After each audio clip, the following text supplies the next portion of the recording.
Hi, everyone. Hello, everyone. Welcome to week 7, I believe, week 7 of our Time book club. flies when you're having fun. That's right. And the book rating is 2,000 years ago, written by the Spirit Emmanuel through the mediumship of Francisco Canada Xavier, a famous Brazilian medium. We are now into the second part of the book. This book is divided into two parts. And oh, look at that. What? Oh. Somebody has every chapter marked. Book nerd. Book nerd. Excellent. High five for the book nerds. Book nerds unite. And we are literally past the halfway point into this historical novel that tells us about the story of one family, the Lentulus. And every week we've been talking about 2 chapters or thereabouts. Mm-hmm. And what's really interesting about this book, besides the incredible drama that's taking place, is this historical significance, because we have some insight into some things that are happening in history through the spirits who are telling us through mediumship. Yes. And today we have 2 chapters to talk about in part 2. The first one is called Death of Flaminius. And the second one is called Shadows and Nuptials. Indeed. Indeed. And as usual, if you agree, Nicole, we are going to chop it up into 2 parts and talk about one chapter at a time. Indeed. And if you've been watching us for the past 7 weeks, there's 2 things that you probably know, which is 1, we always do a quick summary at the beginning, and I always rename the titles of the books. It's a horrible habit. But this chapter I named A Reunion Too Short. And there are 5 reasons why. If you also watched last week, you know that I majorly goofed up the summary. Essentially, the whole entire summary took us an hour. So this time I'm going to do it in 5 points. Number 1, in this chapter, we learn about the education of Flavia, who is receiving a great education by her dad. Number 2, we learn that the family is returning to Rome, and there's some romance in the air. Mm-hmm.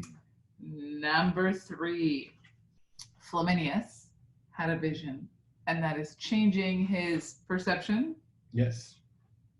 But all that won't impact us very much because shortly after, number 4, he dies, but not without number 5, Livia giving some witness and testimony of Jesus. And actually, during Flaminius' death, she sees a vision of Simeon, the Samaritan. Samaritan again. Samaritan.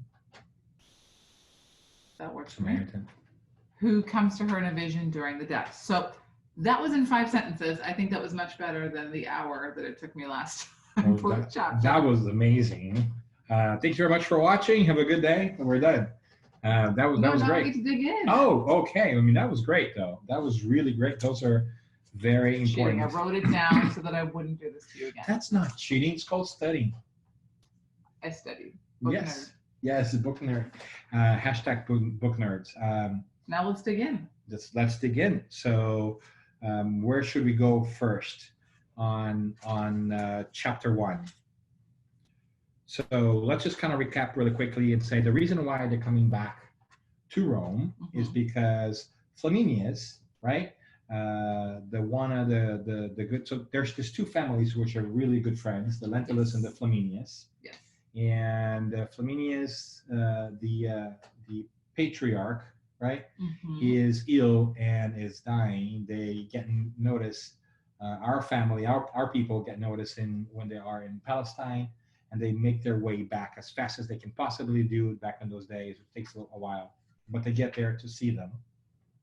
And one of the amazing things here, Nicole, that I thought was pretty impactful is that it's basically been something like 10 to 13 years since since we last see our people, right? So from part 1 the book to part 2, there's a 10-year gap in between, right? That according to the books, passed without incident. So I don't think we missed much. No. But what has happened or what has not happened in those 10 years? We still find Publius and Livia. My girl Livia. Yeah. Still find them in that awkward situation where they are basically living together, but they're separate for all intents and purposes. Yep. Right? But Publius Lentulus actually feels bad about it. He's conflicted, but if you remember, too proud to mend the relationship. Yeah. And in these 2 chapters, not to give too much away, but the second half of our video tonight, the second chapter that we read, we actually learned that is only getting worse with the help of unintentional help of friends. Yes, and so did you have the same idea, Nicole, that these 2 chapters, especially this one as well, there's a lot of foreshadowing coming up, right? There's a lot of setting up for things that are going to happen in the next chapter. So it's interesting how the pieces start to kind of fall into place as the relationships kind of start to kind of come back into focus. I don't like it all. Some of it's really worrying me. It's like a car crash, right? Slow motion. It's slow motion that you know it's coming, and it's like you can't tell the people in the car they won't hear you, right? Yeah. But you can kind of see all the pieces forming and all the challenges coming, which I guess is probably how our spiritual friends on the other side sometimes may feel about the choices we make here. Don't do it. Don't do it. Right? They know where it's headed, and they want to shake us off of it, but it's our choice, right? Because let's count some of the foreshadowing events that we know about. Okay. In this chapter, the foreshadowing of romance in the air. There's romance. Love is in the air. Love is in the air. Da-na-na-na-na-na. So all right. So basically, we have the children, right? So we have Livia and Publius' daughter, Flavia, who's now 22. So she's no longer a girl, right? She's a woman. Yes. Right? I was going to go musical since you're like, she's a woman to me. But sing it. No, I'm not going to do it. Nice baiting, but I'm not going to do it because I can't sing at all. I don't know if that would help or worsen people watching it. Probably worsen it. How about this? You can like this video if you're glad that Daniel didn't sing. Don't do it. Okay. Yeah. Like you can like it. I thought you were going to say, like, if they like this, you're going to sing. I'm like, no, I'm not going to sing. This is not one of those YouTube things, but like, if not many people like it, it's a there. No. Like it as a thank you. Yes, I can get behind. But back to the book. Back to the book. So Flavia, who's 22, she lands back in Rome, in the port of Ostia, I believe. And who is there to receive the family? The 2 brothers of the Flaminius clan, so to speak. Agrippa, and then the other one whose name I have a hard time with, Plinius. Plinius, yeah. And they are good-looking, strong, rich Romans, patricians, right? So they got everything going for them. But there is something interesting going on that we also learn, that the parents are concerned about how they have been behaving, carrying themselves. They've been going to the circus. Gossip.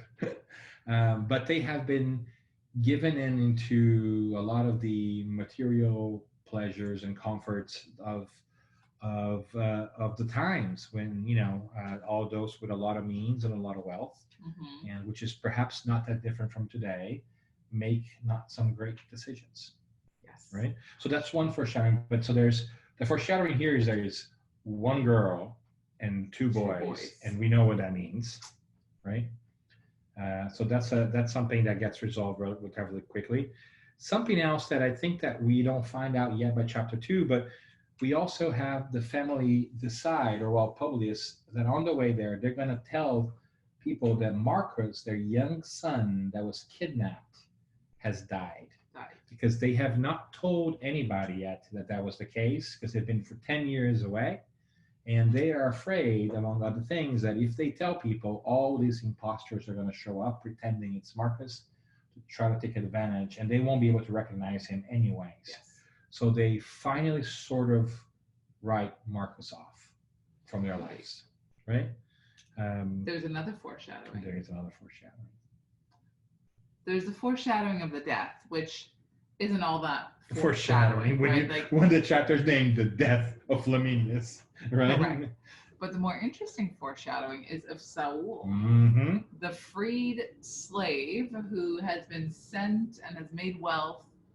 And we know from previous chapters, so if this didn't click for you, remember probably 4 chapters back or so, we learn that when Saul, remember the boy who threw the rock, his father went to go get revenge, but we know that through a series of strange circumstances, he is brought into the family of Flaminius.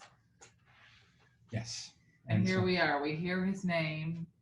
Publius Lentulus thinks it can't possibly be the same kid. Something rings a bell, right? Something rings a bell. He can't quite tell why because it's somewhat of a common name, but that in itself, it's already Publius having some sort of foreshadowing of what's about to happen, right?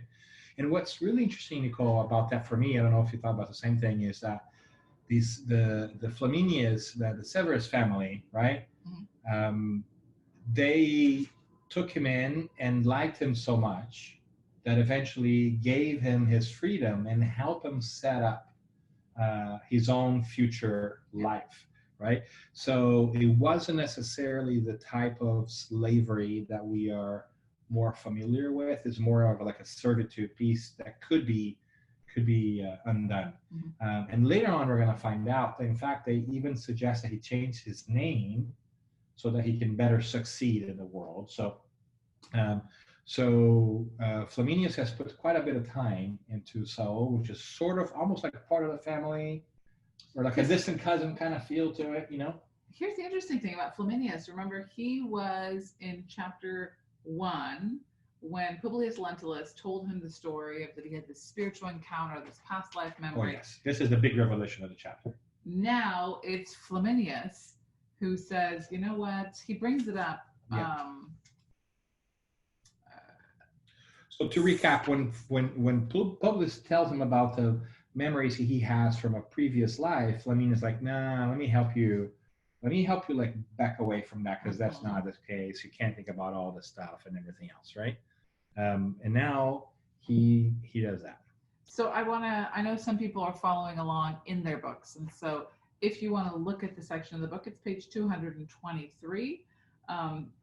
Daniel's still a slave to technology, and he's looking at his iPad where he's reading the book on a Kindle.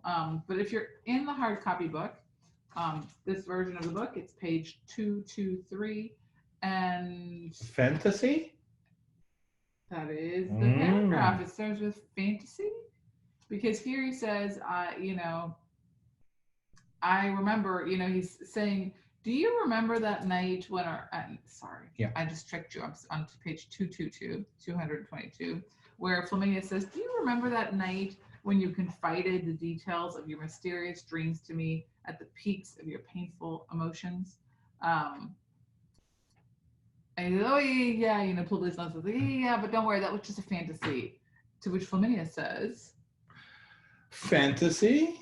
Correct. And he says, I have completely changed my mind. Shocking. 10 years later, right? This is not at all what Publius has been expected before we go into it, right?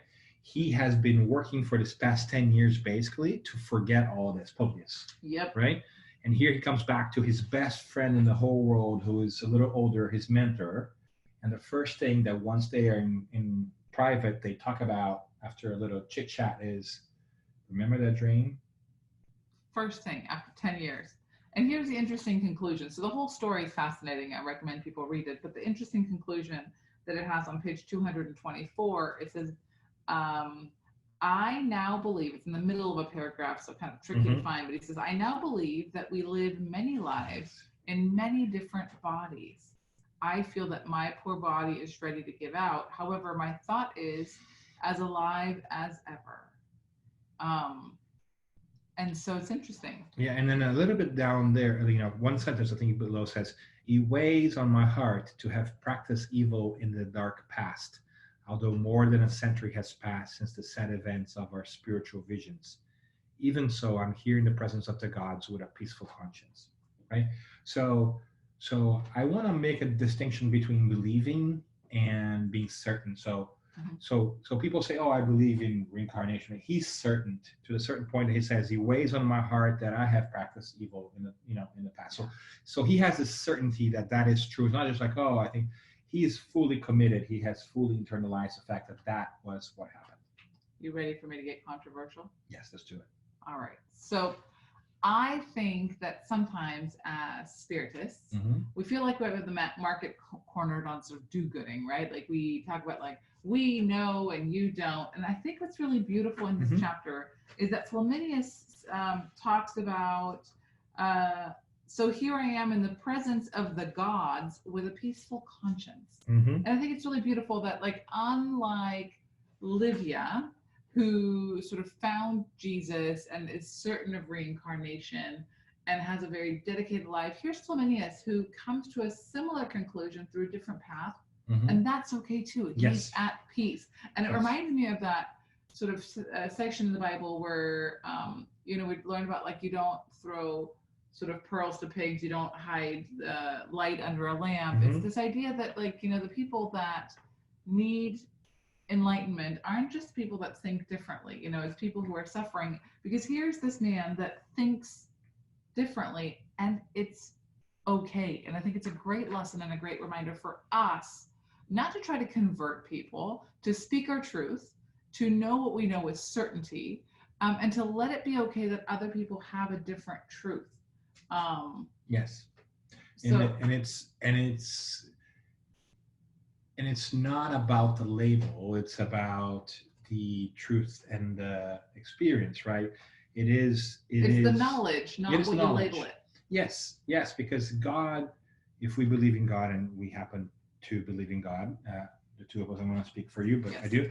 So we also know that God would not prefer one after or over the other, because that would be unfair. And if God is all love and all loving, then God must love everyone the same. So it also makes sense that God would present the same information to people in different places, in different times, because God cares for all of us. So it's only natural that we have the same truths, right, reflected in different ways, in ways that people can understand. Much the same way that you might explain one concept to one of your kids in one way and explain the same concept to one of your other kids in a different way, because they learn differently. So it's not about the label, it's not about the religion, it's about the experience that each one of us have. And that's why it's so important for us to break those barriers, right? And what are you looking for over there? You already have a couple of things highlighted. I always do. My mind was jumping ahead to Livia's testimony, because I think it's a beautiful juxtaposition to sort of Flaminius' like belief and his certainty, and Livia's certainty and belief, as she's trying to share, because these conversations are happening parallel. In one room, Publius Lentulus and Flaminius are having this conversation. In another room, it is Livia with Flaminius' wife, Calpurnia, having a similar conversation. It's interesting how the other party reacts to, like, sort of the testimony that both of them are giving. Neither are very receptive, though I would say Publius Lentulus is kind of open to what Flaminius is saying. Calpurnia is almost shocked and concerned by what Livia is saying, like, hey, you've lost your good standing, your society. Like, how can you lower yourself to the level of slaves? How can you be so humble?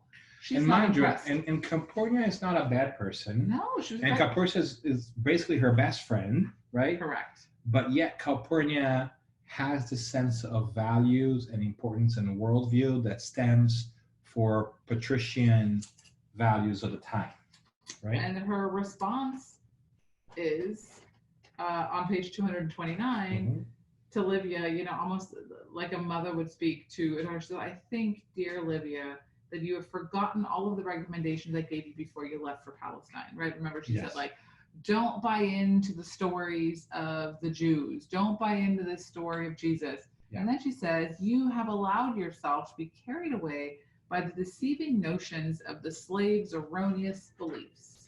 Yes, it looks like you have accepted in good faith the absurd theories of equality and humility incompatible with our most common traditions.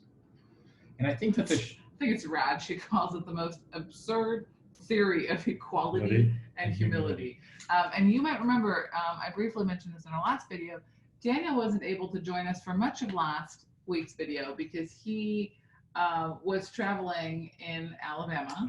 I went to Montgomery, Alabama, among other things, to visit the Legacy Museum by the Equal Justice Initiative, which is really worth a visit, and also the National Memorial for Peace and Justice. And that whole trip was predicated, funny enough, on going back and understanding the history and the roots of slavery in our country here in the United States, and how even though slavery is officially over, it has had deep consequences to a series of people who are the descendants of those who were enslaved and so forth. And it was a really interesting moment for reflection for me, Nicole, because it was a moment for think about values and slavery, independence, and consequences to our actions, not unlike what we're seeing here in the book. You're on Team Flavia too. I mean, on Team Livia. I am totally on Team Livia. But who isn't, right? But what I think is interesting here too, and I want to make sure that we also speak to this, is that here's Calpurnia, who's a good person, but has some beliefs that today we are clearly opposed to, right? Because the idea of equality, right, is absurd for them. Yeah, she actually says, that fraternity and forgiving wrongs are not compatible with our ideas of honor, fatherland, and family. Right. So what I think is interesting is because sometimes we think that people who think different from us are evil, right? And here is a good person who has some questionable, I want to go out and say horrible beliefs, right? Yes. But nevertheless, these were the prevalent beliefs of the time.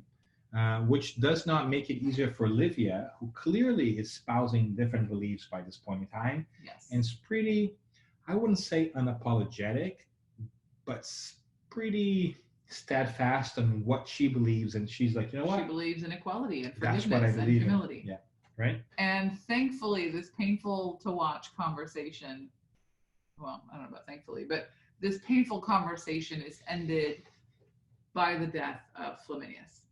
Yes, at which point, like you said before, everybody is suffering quite a bit because he's such a loved figure. Yet there's that dichotomy, that contrast that we have talked about before, right? Everybody's sort of stuck in the physical way of thinking, and Livia being able to understand the spiritual piece of it. So while everyone is in the same space, it's almost like they're having two different experiences. Yeah.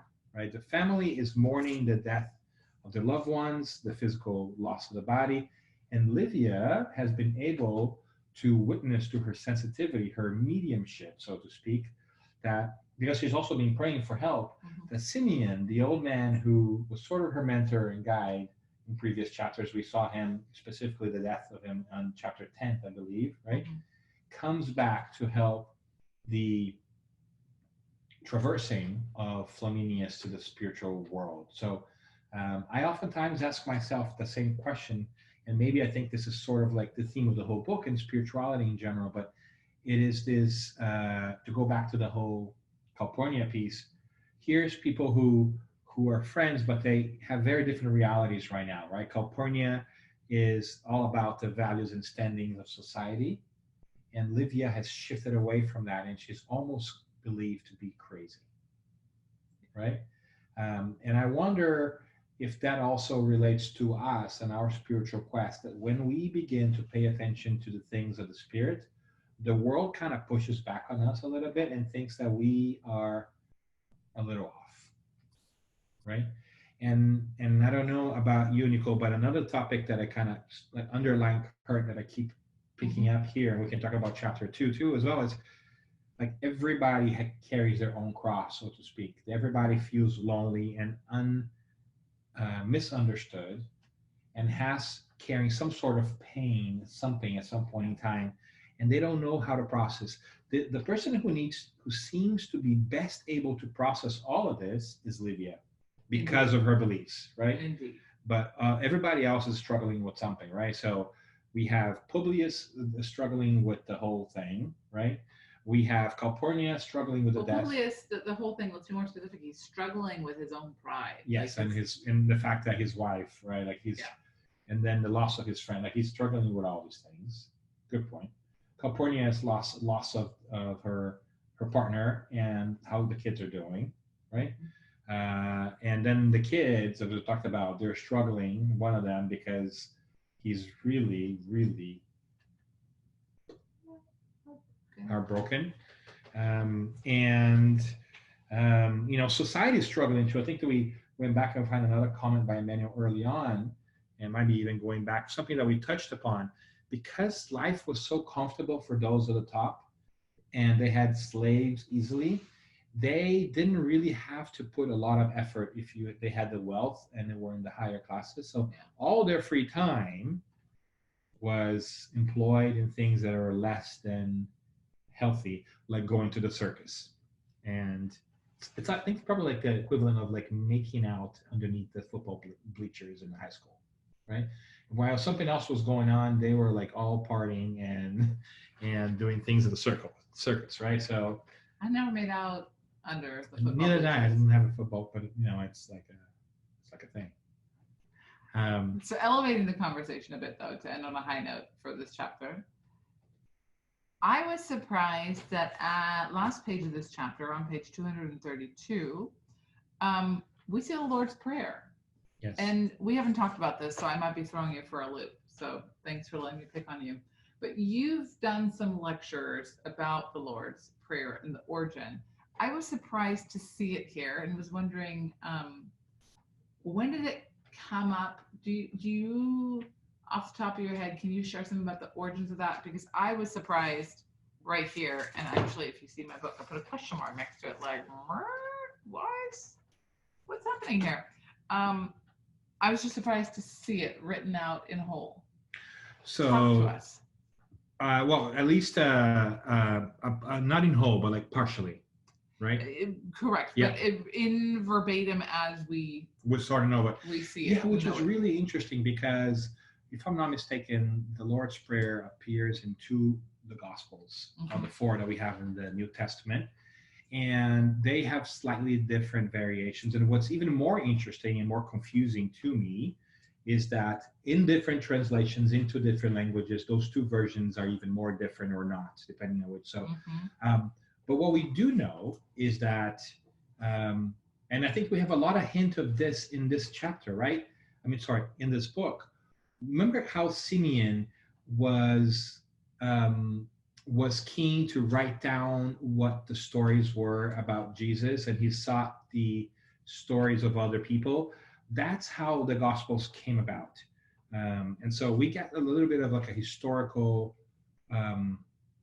missing link with this book, because our history, our traditional history, struggles to understand where were the first writings coming from. So we have 4 Gospels in the Bible. And when you analyze those 4 Gospels, one of them, the one of John, it's a little bit more mystic and different than the other 3 Gospels, right? Mark, Matthew, and Luke. And they have stories that are more in common, the 3 of them. So our historians today theorize that there was a common source, which, because they were German, actually, they call it Q for quell, whatever source in German. So a lot of these stories, even though they have come from different... How to say it? Quelle. Ah, look at that. I never know how to say that. But so Who historians... knew my German would come in handy right now? But historians then say that, hypothesize that many of these common stories that we see in the three Gospels have come from early manuscripts, and that these three people, who may or may not have been Matthew, Mark, and Luke, had this common source, which might have been the writings of these people, right? Interesting. And so the writings of people like Simeon that we know here through this book, for instance, might have influenced this other source that eventually became the Gospels, and that's how we would have the Lord's Prayer and the other information in there, which is really interesting. I just find it interesting also, and I should just mention that really quickly, that I love that we have 4 different Gospels, because they all are different and they contain different information. And although there's some overlap, some of them is a little conflicting, right? So I love that, because I think that is spirituality teaching us not to put too much emphasis to just one written work, but to look at different sources and then find out for ourselves, which one should be the one that we pay more attention to. And the other last piece about this, which is interesting, I think it was back in 1940s or 50s that we find the Dead Sea Scrolls, which were a bunch of scrolls put in a caves, right? I think close to Nagahamandes or something like that. And that were found by a kid who threw a rock. Correctly, exactly. And then they went into that cave and found this pottery, and they opened the pottery, and it's like well-preserved scrolls that have been there for like 1900 years, right? And because of the weather and dry and everything else, they were preserved. They were not exactly the same Gospels that we have. There were other writings, but it was interesting because that's how we know that another historical proof that Jesus did really exist, and that they're very different, right? Because they were just sayings. They're not like stories. They're like a bunch of them sayings and so forth. But anyways, that doesn't answer your question, but it's cool for us to see that the prayer is sort of here, even though not in the common format that we have today. And it's still a beautiful thing anyways, right? Because her request here, right, is the most beautiful part, which is, Our Father who art in heaven, hallowed be thy name. Thy kingdom of mercy come. She has a mercy in there that we don't have, right? Thy will be done on earth as it is in heaven. She's asking for that, for goodness from God to come into our world, right? Which is the core of it, which is really, really, really beautiful. But also, that also touched me, because I'm like, look at that. It feels like we got all this like backstage, or like lifting the curtain, glimpses on some of these parts of the gospel or history that we don't have a lot of information on. And speaking of glimpses, we should take a glimpse at chapter 2. 2. All right, chapter 2. Shadow and Nuptials. Shadows and Nuptials. Which I named. I was going to ask, what did you name? 2 Weddings and a Funeral. I love it. Very good. A little bit of fun. Very good. Very good. Did you do an extra awesome summary again? 5 points. Is this going to become a thing? 5 points from now on? I don't know, but it just so happened that it's 5 points again. Okay. I'm trying to live down the guilt of putting you through a 1-hour summary. So 5 points. Number 1, we've got a funeral. We've got a funeral. A lot of people show up. A lot of people who we haven't seen, including Salvius Lentulus and his wife. Publius' cousins with the horrible, wicked wife. Fulvia, right? Who has a daughter called Aurelia. That is point number 2. Oh, sorry. Jealousy. So Aurelia is jealous and Agrippa is jealous. And jealousy is an interesting theme in this, because we also know that Fulvia, there's jealousy. So there's a funeral, there's a lot of jealousy. And then there's some changes in character. Yes. Some for the better, some for the worse. Agrippa, who was, really the model son in some ways, not perfect, but like the better one out of the 2. The one that was more concerned with the things of the state, right? Going down. And Plinius, who was partying. He was a partier. He was spending his dad's money. Becoming kind of a more buttoned up guy. Yes, but why is he getting more buttoned up guy? Because of love. Yes, because of Flavia. Calpurnia, number 4. Mm-hmm. Calpurnia has a really big role in this. Again, she's not She trying to be the bad one, but she puts motions in place for Agrippa to leave to deal with his broken heart Mm-hmm. because his brother is marrying the love of his life. Yes. And also puts He's even sick, right? He's pressed the point he's sick. So sad. Yeah. I would feel like that if you weren't around. I would definitely feel like that too. Calpurnia so sends away Agrippa and drives a wedge between Publius Lentulus and Olivia, which I don't think she knows she's doing. And then the 5th point is we've got weddings. We have the wedding of Plinius and Flavia. Yes. But first we have the wedding of Aurelia and another dude.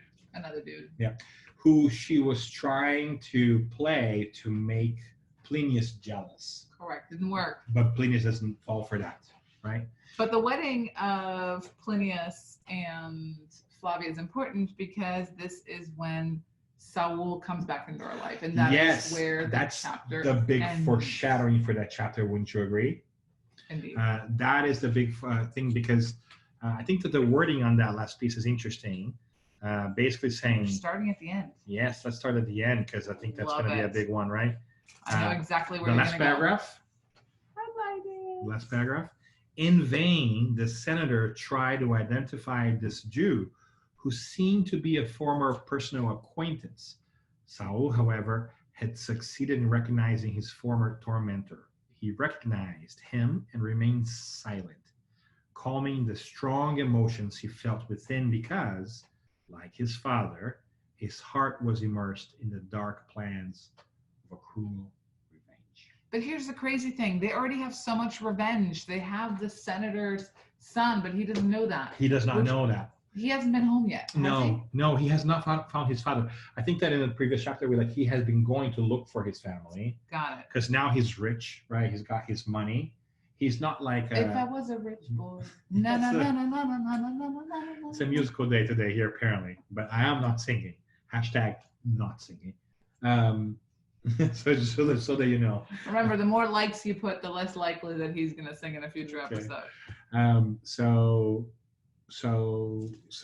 he's searching. He comes back with that because obviously he's got a connection to the family. And can we talk about transformative relationships a little bit? Because isn't that interesting that he comes back for the wedding, even though he was first a slave to the household? How relationships change over time, right? And this one has been sort of a sublimated relationship. He's a slave. He does it so well. Everybody loves him so much. He is fed. He's given some latitude, some extra names, some help. He becomes rich, has his own family, becomes more of like an acquaintance to the family. In the same token, we have a challenge going on, which is we still have the frayed relationship between Publius and Livia, which has transformed greatly. We have this relationship transformed between the brothers. Mm-hmm. We have this ongoing challenge with Fulvia and Aurelia, who really hate Livia, right? They really hate Livia's guts. So sad. So sad. And what the really worst part for me was the dialogue in this chapter showing Fulvia, the mother, teaching the daughter how to land a partner. Like I was going to say love, but that's not love, right? Because remember, Aurelia, her daughter, was hooking up with Plinius. They kiss at the circus. And then Plinius, when Plinius sees Flavia, he doesn't want anything to do. He shapes up, right? His relationship with the world changes too. He's become, Flavia has such a great ascendancy over him, morally speaking, that he becomes a whole different person. They're like, she's singing to him. He's like doing sculptures. Like there's a whole different side of poetry, sculptures being made. And how we influence each other and how our relationships change over time. And I think it's a fascinating thing to see in this couple of chapters, because 10 years have passed some stuff has changed, others have not changed. A lot of foreshadowing going on. Well, the pettiness of some people and the Yes. anger of some people has not changed. Hmm. So And how it lasts, how much it lasts, 10 years, right? It's a long time, and how fast it goes by sometimes that we just don't realize, and we still harbor this ill wills and these things that don't do us any favors. But as I want to remind you of the words of Calpurnia, who says, fraternity and forgiving wrong are not compatible at all with our ideas of honor, fatherland, and family. So these people also don't believe that there is value in forgiving and in humility. And so I think that's the hard part, right? So there's almost a societal incentive to keep their heart This hardened. sense of honor is a really interesting one because it's a really strong one that we see, right? Their sense of idea and identity, I should say, not idea, identity is really predicated on these perceptions that other people have of them, right? Again, Calpurnia believes that Livia is a little crazy, even though she loves Livia, because she believes in this whole equality thing, right? There is a part earlier on when Calpurnia is talking to Agrippa, right, about his suffering, and she basically says, the reason why we need to withstand this is because the gods have placed us in this position, this social position, because so we can show the rest of the people how to be noble, right? So there's a lot of like posturing and social stratification as a justification for things the way they are. Right? Were you going to say something there? No, there's a part in the book where Agrippa says, if Plinius weren't my brother, he didn't say I would kill him, but he essentially says, like, I would be, hang on, let me see it. I would not hesitate to use the most violent means to get what I want. That's crazy. That is crazy. Right? There's a lot of girls out there. Yes. Right? And so that's an interesting piece because I think it has to do a lot with the whole values conversation that we were having about the society in general, which, let's be honest, it's challenges that we face today as well. But help me out. I don't understand the point of him wanting to travel. He says he needs to do it as a military person rather than a political person. I didn't get that part. So I think it's also interesting for us to note from a point of history that during those 13 years, the emperor has changed, right? And remember, whoever is the boss makes the rule in that part of history, right? So Rome is in its decline, socially and everything else, morally, right? And I think it's Claudius that we have right now about that time. Before was Caligula, and after this is going to be Nero, right? So yes, and the way that they're all fighting for power is like killing each other's family, and so it's a free for all on that side, which is it's far from the old traditions of Rome and so forth and so forth. This is when things go awry for Rome, which is in a way symbolic as well, right? Like the whole crucifixion and so forth. But Claudius, and you're going to see some comments on this chapter, he's veering towards the simplification of status and power toward the military. So he's equating like every family has a noble birth. Let's give them military power because that's status. So he's now going full warfare, and he's basically saying if you have status, you should be in the military because the empire is about conquest. It's about clubbing other people to submission. So because remember how he's a noble family, just like Publius traveled to Palestine under the emperor's peace, right? He also wants to go with pomp and circumstance and status, right? What he's saying is, I need to travel with status because, I don't want to go away and be no one. I want to go in style because, since I cannot have this, right? I want to keep my status and kind of go. And so Publius is also eager in saying, I don't think that's a challenge at all. Let's make it happen, right? Let's make it happen. It's what the Emperor Claudius wants. Right? Yeah, they even say the Emperor Claudius is consolidating the centralization of powers with the new administration and seems eager to transform political privileges into military ones. right?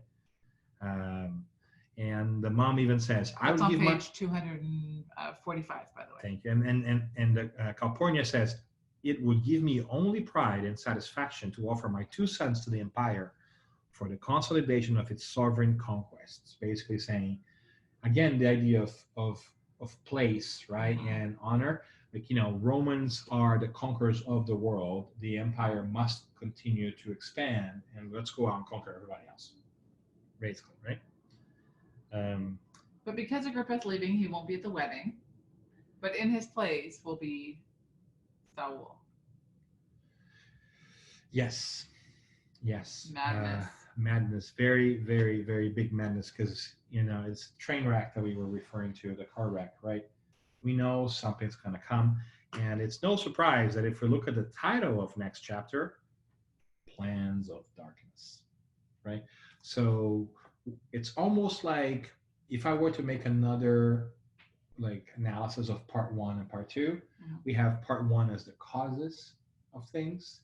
Part 2 are going to be the consequences of all those actions, right? So all the parts that Publius has engendered or triggered or set in motion seem to be aligning now to a final resolution, right?